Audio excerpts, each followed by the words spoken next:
세계 최고의 농구 선수들이 모이는 NBA에는 시대가 바뀌어도 새로운 유망주들이 슈퍼스타로 성장함에 따라 자연스럽게 세대 교체가 되어 왔습니다. 보통 그런 유망주들은 데뷔 전부터 최소한 이 정도까지는 클 것이다. 잘하면 이 선수처럼 성장할 수 있다라는 예상을 담아 기존의 NBA 선수들과 비교되는데요. 이번에는 올해 NBA 올스타 주전으로 뽑힌 10명의 선수들의 데뷔 전 스카우팅 리포트 내용을 지금의 모습과 비교해보면서 과연 전문가들의 예상대로 성장했는지, 기대에 못 미쳤는지, 혹은 그 이상으로 발전했을지 함께 살펴보도록 하겠습니다. 우선 팀 르브론의 서부 스타팅 선수들을 소개해드리겠습니다. 주장인 르브론 제임스의 스카우팅 리포트를 살펴보면 2003년 드래프트에서 최고의 유망주이자 고교 농구 역사상 최고의 선수라고 운을 떼는데요. 르브론은 모든 포지션을 소화할 수 있고 훌륭한 코트 비전과 시야, 포인트 가드 뺨치는 패스 능력까지 가지고 있다라고 분석되어 있습니다. 특히 강점 소개에 앞서서 그는 연습으로는 얻을 수 없는 특별한 재능 두 가지를 가지고 있다고 극찬했는데 바로 타고난 피지컬과 인지 능력입니다. 힘을 늘릴 순 있어도 마이클 조던과 같은 점프력은 절대 얻을 수 없다. NBA 선수들의 플레이를 보고 배울 수는 있어도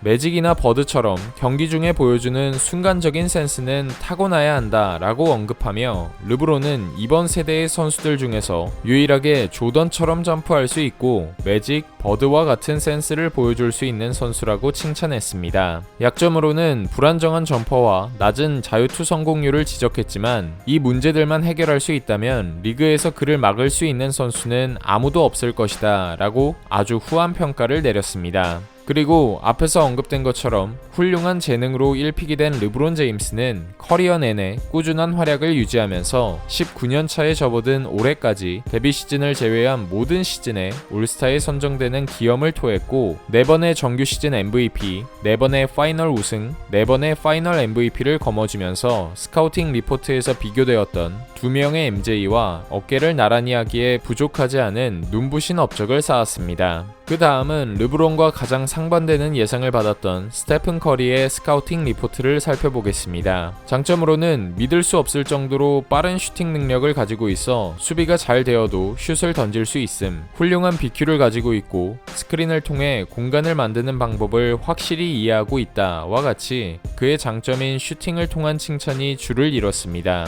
그러나 단점 역시 많이 지적되었는데 신체적 한계 때문에 슈팅가드 포지션보단 콤보가드 역할을 수행해야 할 것이다. 리그에서 슈팅가드를 방어할 만한 피지컬이나 운동 능력이 없다. 엄청난 수비적 책임이 따를 것이기에 리그의 스타가 되지 못할 것이다. 그러나 경기당 평균 3번 정도의 스틸을 기록한 걸 볼 때 패싱 레인을 방해하는 재주는 있다. 수비수가 거칠게 다가올 때 고전함, 포인트 가드를 맡을 때 바보 같은 실수를 할 때가 있다라고 평가받았습니다. 포인트 가드의 신체 조건에 줄곧 슈팅 가드 포지션을 맡아오다가 대학에서 보낸 마지막 1년 동안 포인트 가드로 포지션을 바꿨기 때문에 경기 운영에서 드러난 미숙함과 태생적으로 마른 체형에서 비롯되는 수비 문제점이 줄을 이뤘습니다. 컴패리즌으로는 베스트가 마이크 바비, 워스트가 스티브 커와 JJ 레딕이 언급된 걸 보면 전문가들은 3점슛 스페셜리스트 혹은 식스맨 정도로 예상했음을 알 수 있는데요. 하지만 커리는 기존에 가지고 있던 장점을 극대화시키면서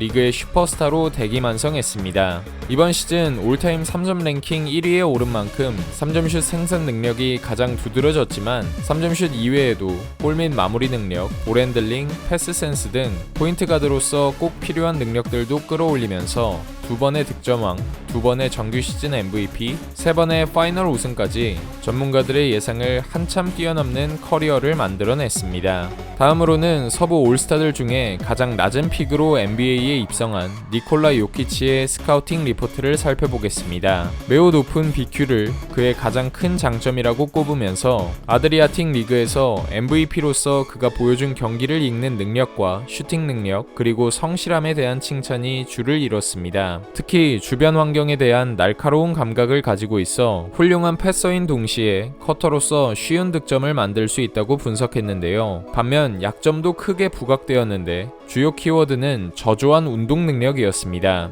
스피드와 점프력이 평범한 선수, 발이 느리고 힘이 부족해 가로 수비가 취약하다고 지적했습니다. 결국 느린 발로 인해 그의 장점은 제한적으로 보입니다 라는 박한 평가를 받았고, 실제로 요키치는 드래프트에서 2라운드 41순위로 뽑혔습니다. 그러나 그로부터 6년 후 한계는 없다는 듯이 정규 시즌 MVP로 성장해 컴패리즌 예상을 가볍게 넘어섰고, 이번 시즌에도 놀라운 상승세를 이어가고 있습니다. 기존 포인트 가드들보다 높은 키와 힘을 이용해 뿌려주는 패스의 질은 웬만한 포인트 가드들보다 우수하고, 두꺼운 프레임에 부드러운 슈터치가 더해진 백다운 공격은 알고도 못 막는 공격 패턴으로 자리 잡았습니다. 리바운드 경합 과정에서도 낙하 지점을 예상하여 감각적인 팁인이나 풋백 득점을 만들어내면서 골밑에서도 존재감을 보여주는 한편 3점슛 성공률 또한 지난 시즌부터 38%대를 유지하며 클러치 상황에서는 슈터 뺨치는 정확도를 보여주기도 합니다. 빠른 스피드의 돌파 옵션을 빼놓고도 공격 옵션과 가지고 있는 재능이 워낙 다양하다 보니 5년 연속으로 팀의 득점, 어시스트, 리바운드 부문 모두 1위를 차지하며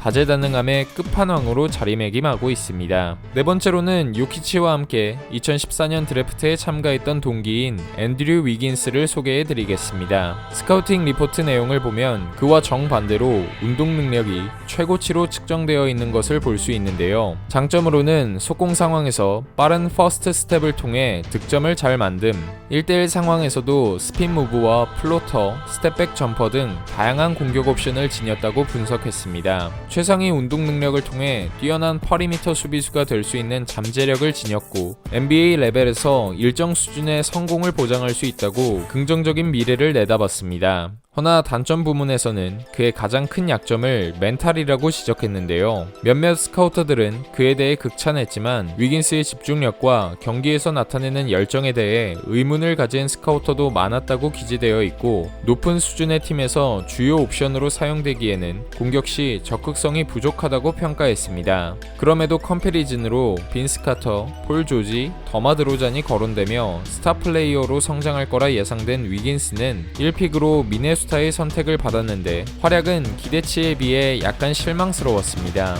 미네소타에서 타운스, 잭 라빈, 지미 버틀러 등 여러 올스타 선수들과 호흡을 맞추면서 볼핸들링 및 수비 부면에서 단점을 보완했으나 팀의 에이스 역할을 기대하기엔 뚜렷한 성장 없이 5시즌이 흘러갔습니다. 그러나 2020년 골든 스테이트 워리어스로 이적한 후 공격 효율이 한결 좋아졌는데 2시즌 사이에 야투율은 약 4%, 3점 성공률은 무려 8%를 상승시키면서 안정적인 슈터로 거듭났습니다. 공격에서는 매경기 평균 20득점가량을 꾸준히 해결해주고, 수비에서는 상대팀 에이스 스윙맨을 담당해주며 공수겸장으로 주가를 올리던 와중 드디어 이번 시즌 NBA 8년 차에 처음으로 올스타에 선정되는 영예를 얻었습니다. 쟁쟁한 서부 프런트코트 경쟁자들을 제치고 스타팅에 뽑혀 말도 많았지만 적극성을 좀 더 발휘한다면 앞으로 더 좋은 선수로 성장할 것 같습니다. 마지막으로는 이 중 가장 어리면서도 패기 넘치는 선수인 자 모란트입니다. 위긴스와 비슷하게 모란트의 스카우팅 리포트 역시 환상적인 운동 능력에 대한 칭찬으로 가득 차 있습니다. 순식간에 가속했다가 감속하는 속도 조절 능력이 엘리트급이라 수비수를 힘겹게 만듦, 두려움이 없음,